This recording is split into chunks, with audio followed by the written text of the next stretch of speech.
Hi there, welcome back to Hair Romance. I'm Christina and this is day 6 of my Hair Romance Good Hair Q&A series. Today's question is one I've been asked more than once, and it is, what is co-washing? Now, there's a lot of terms that go around the curly hair community that can seem really confusing when you're just starting out. And co-washing is short for conditioner washing, which is instead of using shampoo, you can wash your hair with conditioner instead. Now, to some of you that sounds pretty crazy, but there's still some surfactants like cleansing agents in conditioner as well. So it's possible to wash your hair with conditioner instead of shampoo, but it isn't for everybody, so I'm going to go through the process a little bit more. First up, I'm going to talk through how you actually co-wash your hair, because when using shampoo, it's a really quick and easy process. You just wet your hair. You don't even need to wet it thoroughly because shampoo contains wetting agents, which will help the product work through your hair. And then you just shampoo your scalp. I don't know, how long do people do it? Maybe like 30 seconds, if that. And then you can just rinse it out of your hair and you're done. And then your hair feels clean afterwards, or the feeling that we know is what we think is clean. But when you have dry hair or curly hair, using a strong shampoo that strips out your hair and gives it that squeaky feeling can actually make your hair very, very dry and difficult to manage. And that's why you'd want to wash with conditioner instead. So the process when you actually wash with conditioner is a bit more involved than when you use a regular shampoo. First up, you need to wet your hair completely all the way through before you begin. Some conditioners will have wetting agents in them as well, but not as many as shampoo. So you want to make sure that your hair is completely saturated before you apply product. And 2, you want to choose a shampoo that is going to work better for your hair type. And most of the time, if you're not using a shampoo, you're going to want to make sure that you're using a silicone-free conditioner. And you're going to use a lot more product.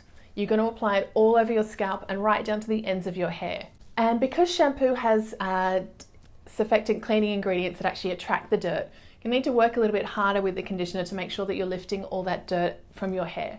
And to do that, you actually need to spend 3 to 5 minutes actually washing your hair. This is a lot more. If you actually, next time time it, when you're using a normal shampoo, I bet it's not for very long. And so it's a lot of time that you actually need to spend sort of massaging, working through, and then actually rinsing out. It's a lot more time to actually, when you're co-washing your hair, to make sure that you're washing your hair properly. But the only good time-saving thing is you don't need to condition again afterwards because your hair will be conditioned already. Now, I did just touch on that before, but about silicons, and this is a big concern with a lot of the curly hair community. The reason you want to avoid using silicons is because if you're not using a shampoo, you're unable to remove most silicons from your hair. There are some water-soluble silicons which are fine, and they will actually just dissolve out with water.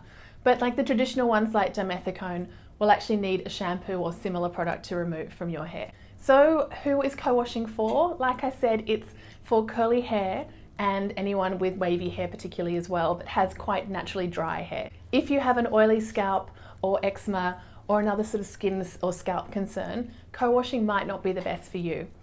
This is because although you might think that maybe some eczema might work, but I would just be careful because you're applying a lot of product to sensitive skin and leaving it on for a long time.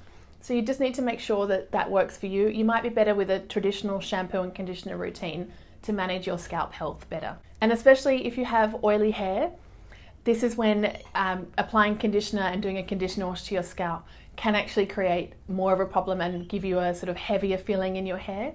And the same goes for fine hair.